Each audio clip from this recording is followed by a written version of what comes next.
आज का पहला पाठ सामुएल का पहला ग्रंथ अध्याय 3 पद संख्या 1 से 10, 19 से 20।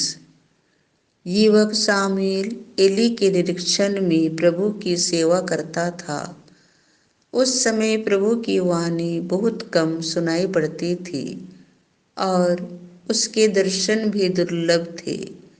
किसी दिन ऐसा हुआ कि एली अपने कमरे में लेटा हुआ था।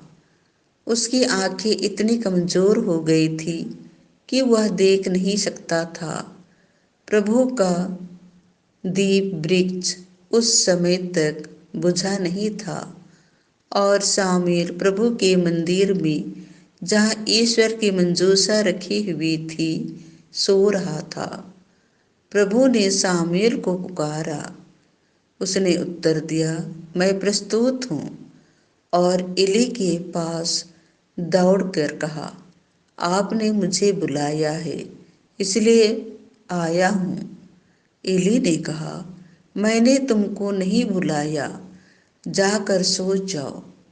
वह लौटकर लेट गया। प्रभु ने फिर सामुएल को पुकारा।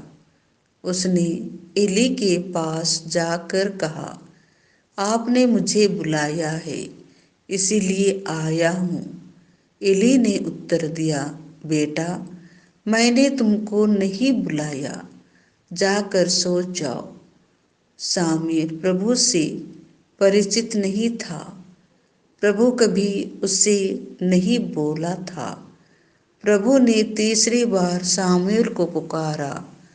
वह उठकर एली के पास गया और उसने कहा, आपने मुझे बुलाया, इसलिए आया हूँ। तब एली समझ गया कि प्रभु युवक को बुला रहा है। एली ने सामुएल से कहा, जाकर सो जाओ। यदि तुमको फिर बुलाया जाएगा तो यह कहना, प्रभु बोल, तेरा सेवक सुन रहा है। सामुएल गया और अपनी जगह लेट गया। प्रभु उसके पास आया और पहले की तरह उसने पुकारा, सामुएल, सामुएल। सामुएल ने उत्तर दिया, बोल, तेरा सेवक सुन रहा है। सामुएल बढ़ता गया।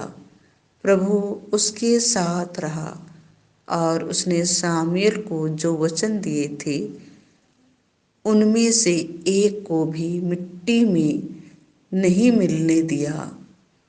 और दान से लेकर बेर्शेबा तक समस्त इस्राएल यह जान गया कि सामुएल प्रभु का नबी प्रमाणित हो गया है। यह प्रभु की वाणी है। संत मार्कुस के अनुसार पवित्र सुसमाचार अध्याय 1 पद संख्या 29 से 39। वे सभागृह से निकलकर याकूब और योहन के साथ सीधे सिमोन और अंद्रियास के घर गए। सिमोन की सास बुखार में पड़ी हुई थी। लोगों ने तुरंत उसके विषय में उन्हें बताया। ईसा उसके पास आए और उन्होंने हाथ पकड़कर उसे उठाया। उसका बुखार जाता रहा और वह उन लोगों के सेवा सत्कार में लग गई। संध्या समय सूरज डूबने के बाद लोग सभी रोगियों और अवधूत ग्रस्तों को उनके पास ले आए।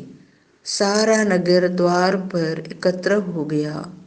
ईसा ने नाना प्रकार की बीमारियों से पीड़ित बहुत से रोगियों को चंगा किया और बहुत से अवधूतों को निकाला। वे अवधूतों को बोलने से रोकते थे, क्योंकि वे जानते थे कि वह कौन है। दूसरे दिन ईसा बहुत सवेरे उठकर घर से निकले और किसी एकांत स्थान जाकर प्रार्थना करते रहे। सिमोन और उसके साथी उनकी खोज में निकले और उन्हें पाते ही यह बोले, सब लोग आपको खोज रहे हैं। ईसा ने उन्हें उत्तर दिया, हम आसपास के कस्बों में चले, मुझे वहाँ भी उपदेश देना है, इसीलिए तो आया हूँ। और वे उनके सभागृहों में उपदेश देते और अवधूतों को निकालते हुए सारी गलीलिया में घूमते रहते थे। यह प्रभु का सुसमाचार है।